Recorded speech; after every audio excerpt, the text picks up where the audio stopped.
ਜਿਹੜੀ ਪਹਿਲੀ ਵੱਡੀ ਖਬਰ ਹੈ ਉਹ ਹੈਗੀ ਸ਼੍ਰੋਮਣੀ ਗੁਰਦੁਆਰਾ ਪ੍ਰਬੰਧਕ ਕਮੇਟੀ ਦੇ ਵੱਲੋਂ ਸੱਦੇ ਗਏ ਅਜਲਾਸ ਨਾਲ ਸੰਬੰਧਿਤ।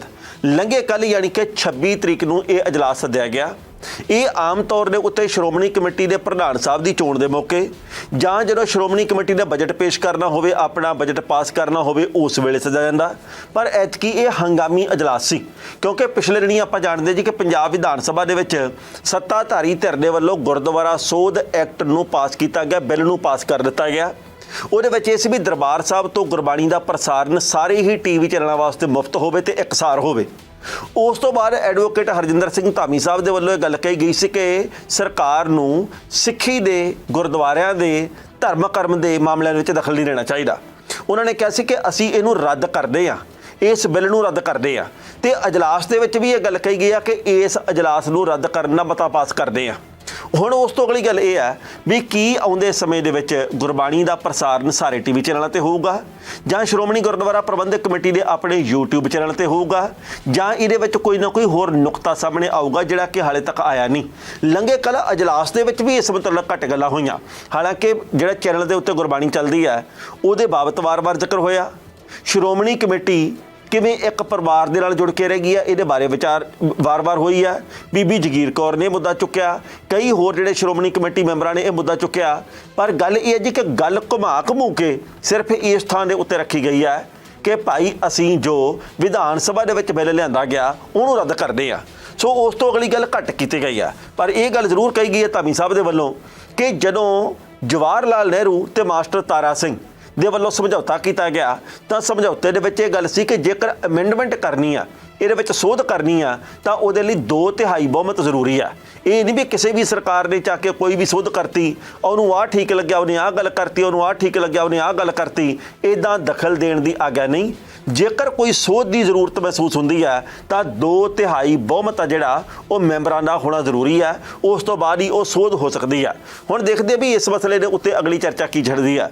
ਪਰ ਲੰਘੇ ਕੱਲ੍ਹ ਬੀਬੀ ਜਗੀਰ ਕੌਰ ਤੇ ਐਡਵੋਕੇਟ ਹਰਜਿੰਦਰ ਸਿੰਘ ਧਾਮੀ ਦਰਮਿਆਨ ਬਹਿਸ ਵੀ ਹੋਈ ਹੈ। ਇਸ ਬਹਿਸ ਦੇ ਵਿੱਚ ਬੀਬੀ ਜਗੀਰ ਕੌਰ ਨੇ ਗੱਲ ਕਹੀ ਜੀ ਕਿ ਮੈਂ 2 ਮਤੇ ਪੇਸ਼ ਕਰਨੇ ਚਾਹੁੰਦੀ ਹਾਂ। ਧਾਮੀ ਸਾਹਿਬ ਨੇ ਗੱਲ ਕਹੀ ਥੱਲੇ ਬੈਠਿਆ ਨੇ ਕਿ ਨਹੀਂ, ਇੱਦਾਂ ਨਹੀਂ ਹੋ ਸਕਦਾ, ਇਹ ਤੁਹਾਡੇ ਅਧਿਕਾਰ ਖੇਤਰ ਦੇ ਵਿੱਚ ਨਹੀਂ, ਮਰਿਆਦਾ ਦੇ ਵਿੱਚ ਨਹੀਂ। ਖਾਸ ਕਰਕੇ ਬੀਬੀ ਜਗੀਰ ਕੌਰ ਨੇ 2 ਟੁੱਕੇ ਗੱਲ ਕਹੀ ਜੀ ਕਿ ਕੀ ਮੈਂ ਸ਼੍ਰੋਮਣੀ ਕਮੇਟੀ ਦੀ ਨਹੀਂ, ਕੀ ਅਸੀਂ ਸ਼੍ਰੋਮਣੀ ਕਮੇਟੀ ਵਾਲੇ ਪਾਲੇ ਦੇ ਵਿੱਚ ਨਹੀਂ ਖੜੇ। ਮੈਂ ਤਾਂ ਇਹ ਵੀ ਗੱਲ ਕਹਿਣੀ, ਉਹਨਾਂ ਨੇ ਕਿਹਾ ਵੀ ਸਰਕਾਰ ਦੇ ਵੱਲੋਂ ਧੱਕਾ ਕੀਤਾ ਗਿਆ, ਸਰਕਾਰ ਨੂੰ ਇਹ ਨਹੀਂ ਸੀ ਕਰਨਾ ਚਾਹੀਦਾ। ਪਰ ਜੋ ਕਮੀਆਂ ਪੇਸ਼ੀਆਂ ਸਾਡੇ ਵਿੱਚ ਆ, ਜਿਹਦੇ ਕਰਕੇ ਸਾਡੀ ਅੱਜ ਤੱਕ ਦੀ ਆਹ ਹਾਲਤ ਹੋਈ ਹੈ, ਜਿਹਦੇ ਕਰਕੇ ਲਗਾਤਾਰ ਸਾਡੇ ਮੂਹਰੇ ਚੁਣੌਤੀਆਂ ਆ ਰਹੀਆਂ, ਇੱਕ ਪਰਿਵਾਰ ਦੇ ਨਾਲ ਗੱਲ ਜੁੜ ਕੇ ਇੱਥੋਂ ਤੱਕ ਪਹੁੰਚ ਗਈ ਆ। ਲਿਫਾਫਾ ਕਲਚਰ ਦੀ ਗੱਲ ਜਿਹੜੀ ਹੁੰਦੀ ਆ, ਆਪਾਂ ਉਹਦੇ ਬਾਰੇ ਵੀ ਚਰਚਾ ਕਰ ਲਈਏ ਤੇ ਕਹਿੰਦੇ ਆ ਕਿ ਫਿਰ ਮਾਈਕ ਦੀ ਤਾਰ ਕੱਢ ਦਿੱਤੀ ਗਈ ਜਾਂ ਫਿਰ ਮਾਈਕ ਕਹਿ ਦਈਏ ਬੰਦ ਕਰ ਦਿੱਤਾ ਗਿਆ ਵੀ ਉਹਨਾਂ ਦੀ ਆਵਾਜ਼ ਨਾ ਹੋਵੇ, ਇਸ ਤਰੀਕੇ ਨਾਲ ਅੱਗੇ ਨਾ ਜਾਵੇ। ਸੋ ਇਸ ਤਰੀਕੇ ਦੇ ਨਾਲ ਕਈ ਤਰ੍ਹਾਂ ਦੀਆਂ ਚਰਚਾਵਾਂ ਵਾਲਾ ਇਹ ਸ਼੍ਰੋਮਣੀ ਗੁਰਦੁਆਰਾ ਪ੍ਰਬੰਧਕ ਕਮੇਟੀ ਦਾ ਇਜਲਾਸ ਰਿਹਾ। ਸੋ ਮਾਮਲਾ ਉੱਥੇ ਦੀ ਉੱਥੇ ਹੀ ਆ ਕਿ ਕੀ ਆਉਂਦੇ ਸਮੇਂ ਦੇ ਵਿੱਚ ਸ਼੍ਰੋਮਣੀ ਗੁਰਦੁਆਰਾ ਪ੍ਰਬੰਧਕ ਕਮੇਟੀ ਦੇ ਵੱਲੋਂ ਸੱਚੀ ਮੁੱਚੀ ਅਕਾਲ ਤਖਤ ਸਾਹਿਬ ਦੇ ਉੱਤੇ ਅਰਦਾਸ ਕਰਕੇ ਤੇ ਬਾਅਦ ਦੇ ਵਿੱਚ ਲੋਕਾਂ ਦੇ ਵੱਲ ਵਹੀਰ ਕੱਤੀ ਜਾਊਗੀ, ਇੱਕ ਮੋਰਚਾ ਖੋਲ੍ਹਿਆ ਜਾਊਗਾ, ਜਾਂ ਫਿਰ ਇਹ ਗੱਲ ਇੱਥੇ ਖਤਮ ਹੋ ਜਾਣੀ ਆ। ਸੋ ਉਸ ਦਿਨ ਨੂੰ ਵੀ ਲੋਕ ਉਡੀਕ ਰਹੇ ਆ ਵੀ ਜਦੋਂ ਸ਼੍ਰੋਮਣੀ ਗੁਰਦੁਆਰਾ ਪ੍ਰਬੰਧਕ ਕਮੇਟੀ ਆਪਣਾ YouTube ਚੈਨਲ ਸ਼ੁਰੂ ਕਰੂਗੀ, ਕੀ ਉਹਦੇ ਉੱਤੇ ਹੀ ਗੁਰਬਾਣੀ ਦਾ ਪ੍ਰਸਾਰਣ ਹੋਊਗਾ ਜਾਂ ਫਿਰ ਇਹਦੇ ਵਿੱਚ ਵੀ ਕੋਈ ਨੁਕਤਾ ਆ ਜਾਊਗਾ। ਇਹਦੇ ਵੱਲ ਵੀ ਧਿਆਨ ਟਿਕਿਆ ਹੋਇਆ। ਪਹਿਲਾਂ ਇਸ ਰਿਪੋਰਟ ਦਾ ਵੇਰਵਾ ਸਾਂਝਾ ਕਰਦੇ ਹਾਂ ਤੇ ਫਿਰ ਕਰਾਂਗੇ ਟਿੱਪਣੀ। ਪੰਜਾਬ ਵਿਧਾਨ ਸਭਾ ਦੇ ਵਿੱਚ ਪਾਸ ਕੀਤੇ ਗਏ ਗੁਰਦੁਆਰਾ ਐਕਟ 1925 ਸੋਧ ਬਿੱਲ ਨੂੰ ਮੰਨਣ ਤੋਂ ਸ਼੍ਰੋਮਣੀ ਗੁਰਦੁਆਰਾ ਪ੍ਰਬੰਧਕ ਕਮੇਟੀ ਨੇ ਇਨਕਾਰ ਕਰ ਦਿੱਤਾ ਤੇ ਤੇਜਾ ਸਿੰਘ ਸਮੁੰਦਰੀ ਹਾਲ ਦੇ ਵਿੱਚ ਇਹ ਅਜਲਾਸ ਸੱਦਿਆ ਗਿਆ ਸੀ, ਜਿਹਦੇ ਵਿੱਚ ਬੀਬੀ ਜਗੀਰ ਕੌਰ ਸਾਬਕਾ ਪ੍ਰਧਾਨ ਨੇ ਇੱਕ ਵਾਰ ਫਿਰ ਲਿਫਾਫਾ ਕਲਚਰ ਦੇ ਉੱਤੇ ਸਵਾਲ ਖੜਾ ਕੀਤਾ ਤਾਂ ਪ੍ਰਧਾਨ ਧਾਮੀ ਨਾਲ ਬਹਿਸ ਵੀ ਛਿੜੀ ਹੈ। ਜਨਰਲ ਸਕੱਤਰ ਗੁਰਚਰਨ ਸਿੰਘ ਗਰੇਵਾਲ ਨੇ ਸ਼ੁਰੂਆਤ ਦੇ ਵਿੱਚ ਸਭਾ ਨੂੰ ਸੰਬੋਧਨ ਕੀਤਾ, ਜਿਸ ਤੋਂ ਬਾਅਦ ਸ਼੍ਰੋਮਣੀ ਕਮੇਟੀ ਪ੍ਰਧਾਨ ਐਡਵੋਕੇਟ ਹਰਜਿੰਦਰ ਸਿੰਘ ਧਾਮੀ ਨੇ ਬੋਲਣਾ ਸ਼ੁਰੂ ਕੀਤਾ। ਧਾਮੀ ਨੇ ਕਿਹਾ ਕਿ ਅੱਜ ਦਾ ਅਜਲਾਸ ਇਤਿਹਾਸ ਰਚਣ ਜਾ ਰਿਹਾ। 1925 ਨੂੰ ਐਕਟ ਬਣਨ ਤੋਂ ਲੈ ਕੇ 1959 ਤੱਕ ਸਿੱਖਾਂ ਨੇ ਯਤਨ ਕਰਨ ਤੋਂ ਬਾਅਦ ਗੁਰਦੁਆਰਾ ਐਕਟ ਨੂੰ ਮਜ਼ਬੂਤ ਕੀਤਾ ਸੀ। ਐਡਵੋਕੇਟ ਧਾਮੀ ਨੇ ਕਿਹਾ ਕਿ ਗੁਰਦੁਆਰਾ ਐਕਟ 1925 ਦੇ ਵਿੱਚ ਸੋਧ ਕਰਨ ਦੇ ਲਈ ਸ਼੍ਰੋਮਣੀ ਕਮੇਟੀ ਮੈਂਬਰਾਂ ਦੀ ਵੱਡੀ ਗਿਣਤੀ ਚਾਹੀਦੀ ਹੈ, ਸਹਿਮਤੀ ਵਾਲੀ। ਅੱਜ ਤੱਕ ਜਿੰਨੇ ਵੀ ਮਤੇ ਪਾਸ ਕੀਤੇ ਗਏ ਨੇ ਉਹ ਸ਼੍ਰੋਮਣੀ ਕਮੇਟੀ ਦੀ ਮਨਜ਼ੂਰੀ ਨਾਲ ਕੀਤੇ ਗਏ, ਪਰ ਐਤਕੀ ਸਰਕਾਰ ਦੇ ਵੱਲੋਂ ਜੋ ਕਰਨ ਦੀ ਕੋਸ਼ਿਸ਼ ਕੀਤੀ ਗਈ ਹੈ ਇਹਨੂੰ ਅਸੀਂ ਮੂਲੋਂ ਰੱਦ ਕਰਦੇ ਹਾਂ। ਜਨਰਲ ਅਜਲਾਸ ਦੇ ਦੌਰਾਨ ਸ਼੍ਰੋਮਣੀ ਕਮੇਟੀ ਦੀ ਸਾਬਕਾ ਪ੍ਰਧਾਨ ਬੀਬੀ ਜਗੀਰ ਕੌਰ ਤੇ ਮੌਜੂਦਾ ਪ੍ਰਧਾਨ ਧਾਮੀ ਦਰਮਿਆਨ ਬਹਿਸ ਛਿੜ ਪਈ। ਬੀਬੀ ਜਗੀਰ ਕੌਰ ਨੇ ਇਸ ਦੌਰਾਨ ਸ਼੍ਰੋਮਣੀ ਕਮੇਟੀ ਮੈਂਬਰਾਂ ਤੇ ਵੀ ਸਵਾਲ ਖੜੇ ਕੀਤੇ। ਉਹਨਾਂ ਨੇ ਕਿਹਾ ਕਿ ਪਹਿਲੇ ਸਮੇਂ ਦੇ ਵਿੱਚ ਐਸਜੀਪੀਸੀ ਇੰਨੀ ਮਜ਼ਬੂਤ ਸੀ ਕਿ ਉਹਨਾਂ ਨੇ ਉਦੋਂ ਦੀ ਪ੍ਰਧਾਨ ਮੰਤਰੀ ਇੰਦਰਾ ਗਾਂਧੀ ਨੂੰ ਆਪਣਾ ਫੈਸਲਾ ਬਦਲਣ ਲਈ ਮਜਬੂਰ ਕਰ ਦਿੱਤਾ, ਪਰ ਅੱਜ ਇਹੋ ਜਿਹਾ ਕੀ ਹੋ ਗਿਆ ਕਿ ਸ਼੍ਰੋਮਣੀ ਕਮੇਟੀ ਪੰਜਾਬ ਸਰਕਾਰ ਦੇ ਮਤਾ ਲਿਆਉਣ ਦੇ ਉੱਤੇ ਵੀ ਚੁੱਪ ਹੈ। ਬੀਬੀ ਜਗੀਰ ਕੌਰ ਨੇ ਸ਼੍ਰੋਮਣੀ ਕਮੇਟੀ ਵਿੱਚ ਲਿਫਾਫਾ ਕਲਚਰ ਦੇ ਉੱਤੇ ਵੀ ਤੰਜ਼ ਕੱਸੀ।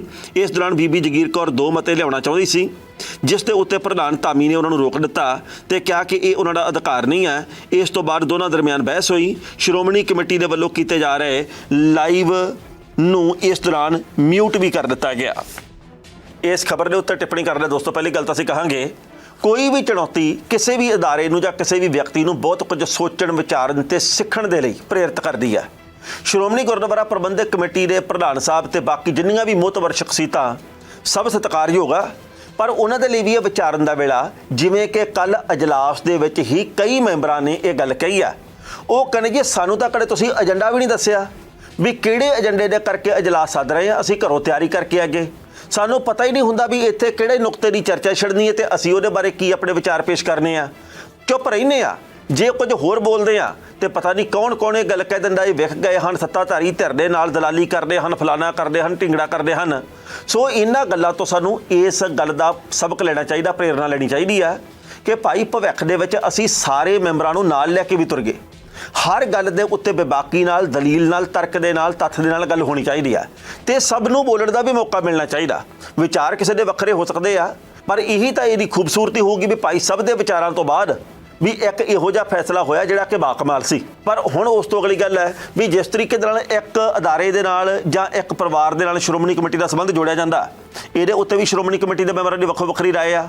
ਉਹਨਾਂ ਦੇ ਵਿੱਚੋਂ ਕਈ ਕਹਿੰਦੇ ਵੀ ਯਾਰ ਅਸੀਂ ਬੋਲਦੇ ਨਹੀਂ, ਅਸੀਂ ਕਹਿੰਦੇ ਵੀ ਚਲੋ ਛੱਡੋ, ਇਸ ਵੇਲੇ ਹੋਰ ਚਾਰੇ ਪਾਸੇ ਸੰਕਟ ਆ ਤੇ ਅਸੀਂ ਕਿਉਂ ਵਿਚਾਲੇ ਬੋਲਣਾ। ਪਰ ਸਥਿਤੀ ਤਾਂ ਇਹੀ ਹੈ, ਜੋ ਗੱਲਾਂ ਕਹੀਆਂ ਜਾ ਰਹੀਆਂ ਉਹ ਝੂਠ ਤਾਂ ਨਹੀਂ ਹੈਗੀਆਂ।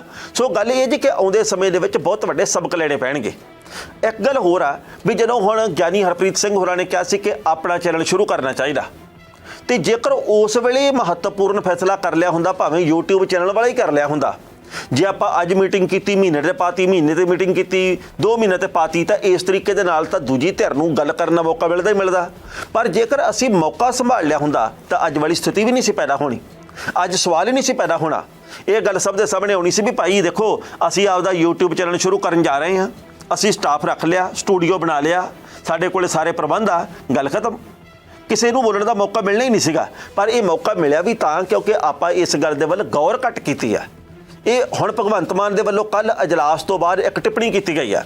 ਉਹਨਾਂ ਨੇ ਤਾਂ ਇਹ ਗੱਲ ਕਹੀ ਹੈ ਕਿ ਐਡਵੋਕੇਟ ਹਰਜਿੰਦਰ ਸਿੰਘ ਧਾਮੀ ਜੀ, ਇਹ ਦੱਸੋ ਵੀ ਭਾਈ ਇੱਥੇ ਕੋਈ ਗੁਰਬਾਣੀ ਦੇ, ਪਵਿੱਤਰ ਗੁਰਬਾਣੀ ਦੇ ਮੁਫਤ ਦੇ ਵਿੱਚ ਸਭ ਦੇ ਲਈ ਪ੍ਰਸਾਰਨ ਦੇ ਉੱਤੇ ਵੀ ਚਰਚਾ ਹੋਈ ਹੈ ਜਾਂ ਸਿਰਫ ਮੈਨੂੰ ਗਾਲਾਂ ਕੱਢਣ ਦੇ ਉੱਤੇ ਵਕਤ ਜ਼ਾਇਆ ਕੀਤਾ।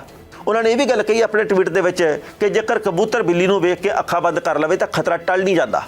ਇਹ ਇੱਦਾਂ ਕੁਛ ਨਹੀਂ ਹੁੰਦਾ, ਹਾਲਾਤ ਨਹੀਂ ਬਦਲਦੇ। ਸੋ ਇਹਨਾਂ ਗੱਲਾਂ ਨੂੰ ਗੌਰ ਦੇ ਨਾਲ ਸੋਚਣਾ ਸਮਝਣਾ ਚਾਹੀਦਾ ਕਿ ਭਵਿੱਖ ਦੇ ਵਿੱਚ ਚੁਣੌਤੀ ਪੈਦਾ ਨਾ ਹੋਵੇ। ਅੱਜ ਇਹ ਦੇਖੋ ਸ਼੍ਰੋਮਣੀ ਗੁਰਦੁਆਰਾ ਪ੍ਰਬੰਧਕ ਕਮੇਟੀ ਦੀਆਂ ਚੋਣਾਂ ਨੇੜੇ ਆ, ਇਹਦੀ ਚਰਚਾ ਵੀ ਚੱਲਦੀ ਆ ਤੇ ਹੋਰ ਵੀ ਬਹੁਤ ਸਾਰੀਆਂ ਗੱਲਾਂ। ਸੋ ਜੋ ਅਤੀਤ ਦੇ ਵਿੱਚ ਗਲਤੀਆਂ ਹੋਈਆਂ ਜਾਂ ਜਿਹੜੀਆਂ ਵੀ, ਚਲੋ ਬਾਕੀ ਤਾਂ ਬਾਹਰਲਿਆਂ ਦੀ ਗੱਲ ਛੱਡੋ, ਜਿਹੜੇ ਸ਼੍ਰੋਮਣੀ ਕਮੇਟੀ ਮੈਂਬਰ ਇਹ ਗੱਲ ਕਹਿੰਦੇ ਆ, ਉਹਨਾਂ ਮੈਂਬਰਾਂ ਦੀ ਗੱਲ ਦੇ ਉੱਤੇ ਤਾਂ ਗੌਰ ਕਰਨੀ ਚਾਹੀਦੀ ਹੈ ਕਿਉਂਕਿ ਉਹ ਵੀ ਚੁਣੇ ਹੋਏ ਆ ਤੇ ਚੁਣੇ ਹੋਇਆਂ ਦੀ ਜਦੋਂ ਆਪਾਂ ਗੱਲ ਕਰਦੇ ਆ ਤੇ ਫਿਰ ਸਭ ਦੇ ਵਿਚਾਰ ਲੈ ਕੇ ਹੀ ਅੱਗੇ ਵਧਣਾ ਚਾਹੀਦਾ।